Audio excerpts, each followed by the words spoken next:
Hello. Today we are going to look at analysis of statically determinant structures, and we are going to be looking at calculation of the displacement due to the loading of the structure. And the method of calculation that we are going to be using is a method called 2-chamfer in Chinese, and in English is diagram multiplication. First of all, to use this method here, we've got to know the basic shapes that we consider when applying this method of calculation. Amongst the basic shapes we have is the rectangle. Then from a rectangle, it modifies into a triangle. Then from the triangle, we come to this shape, like the hypotenuse of the triangle curves. And then lastly, we use a semicircle. The dimensions of these shapes are, all of them are of a common height h, and then all of them share a common length, that is b here. We usually consider the area and then the position of the center. So the area, beginning with the area of a rectangle is given by BH, then the area of a rectangle as known to us is a half, and then the area of this shape would be 1/3 BH, and then the area of the semicircle we have it as 2/3 BH. Then now, like when we come to the position of the center, we are considering our center, we are considering our starting point, the 0 point, to be from this point, like the extreme left hand side. So for the sake of the rectangle, our center would be found at a distance which is a half of b. Then for the triangle, it would be a third of b, and then for the sake of this shape, it would be a fourth of b, and then lastly, for the sake of a semicircle, it would be the same as that of a rectangle, a half of b. I want us to take notice of some pattern, especially for these first three shapes, this one, and this one. What do you observe? When you look at it cleanly, beginning with the area, we see that the area beginning with the rectangle, coming downwards, the value of the denominator keeps on increasing by 1. For the rectangle, we have BH divided by 1, triangle it becomes a divide by 2, then this shape it becomes a divide by 3. Likewise, we have the same pattern when we come to the centers. For the center of a rectangle, it begins by a half, then we will go on adding on a 1 until when we come to this third shape. Then the exception, we only have it at the what? At the semicircle. So let's look at the steps that we take in calculation while using this method here. Having looked at the basic shapes, next we look at the steps that we take in the process of calculation. The first one is add the unit force at the point whose displacement is required. Then draw the bending moment diagram for the action of the unit force and the action of the original forces on the structure. After doing that, we find the A and then the Y. The A stands for the area, and then the Y we shall explain when we come to the example. So having found A and Y, we come and calculate our displacement delta from 1/EI times summation of A, Y. As we do our calculations, we've got to take note of the following. We usually derive A from the original loading bending moment diagram, and then Y is derived from the bending moment diagram due to the action of the unit force. Then secondly, if the bending moment diagram is not a shape that belongs to one of the basic shapes, there is need for us to modify it into the basic shapes.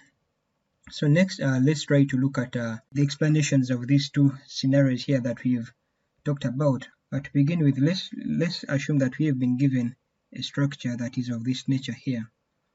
This is a simply supported beam under the action of a unit force Fp exactly at the center C, assuming that the beam is of length L. From the knowledge of drawing the bending moment diagrams, we know that this system would be having a bending moment diagram of this nature here. and the value at the peak would be 1 over 4 FPL. So question, is this shape here part of the basic diagrams that we have? No. So what do? We've got to divide it into two right angle triangles. So we come up with triangle 1 and then triangle 2. So this triangle 1, this right angle triangle, and then this second right angle triangle, these are part of the basic shapes that we do have and that we can use to manipulate our calculations. Then besides that, if we look at another scenario, assuming that we have a structure is also simply supported, and then let's assume that it is under the action of distributed load of magnitude Q. Like we know that the bending moment diagram for this one here would be, okay, let's first look at the reactions. Here would be having a reaction that is of value QL by balance. Okay, so we know that the distributed load will be concentrated at the center with the magnitude of QL. And then now if we are to find the moment at this point here, the moment would be given by M is equal to, if I begin with this force, this would be force times the distance, that would be Q, times the distance L, then minus, assuming that, okay, so this one here would be a half L times the force, which is QL squared, a half QL squared, giving us a magnitude of a half QL squared. And then remember that our bending moment is drawn on the side that is under tension. So this would be the side that would be under tension. So we come and first draw a dotted line because we've got the action of this force on the system also. So after that, now we come and superpose the bending moment diagram. The bending moment diagram of a distributed load, that would be a semicircular shape that has got a magnitude of a half QL squared here in this, 1 over 8 QL squared at the center. Then from this point here, like we know that the moment at this point would be equal to the moment here. So this one we shall just draw a straight line, and then by the fact that we have no shear on this side, we shall just connect it up to this point. So a question again comes in that this bending moment diagram that we have drawn part of the basic shapes. If we look at it keenly, we realize that it is only this upper part. It is only this upper part here that is part of the basic shapes because it forms a right angle triangle. So here we shall name it shape 1. But now when you look at this vertical section of the structure, the bending moment diagram has got a shape that isn't part of the basic shapes. So what do? We come and modify it to form the basic shape. So we come and divide it from this line, and then we come and form this right angle triangle on this side, which we are naming 2. And then besides that, this one here forms this one here forms a semicircle here. So we come up with 3 shapes. So this is the way we can modify a structure into the basic shapes. The next thing that we've got to take note of is a structure whose I is varying, like this one that we have. So under the action of a force FP, we know that the top part of this structure would be under tension. So therefore, our bending moment diagram would be of this nature here. It would be a triangle of this kind, like this here.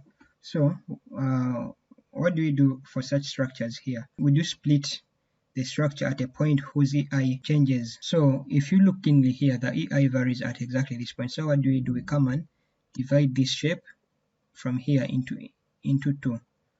So after dividing it, like we see that on this side here we have a trapezium, then on this side we have a right angle triangle.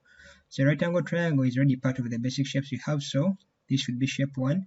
But now when you come to the trapezium, a trapezium is not part of the basic shapes that we talked about. So what do we do to convert into the basic shapes? There are many approaches, but the easiest one is to convert it into a rectangle and then a right angle triangle. That is by dissecting it at such a point here, like this.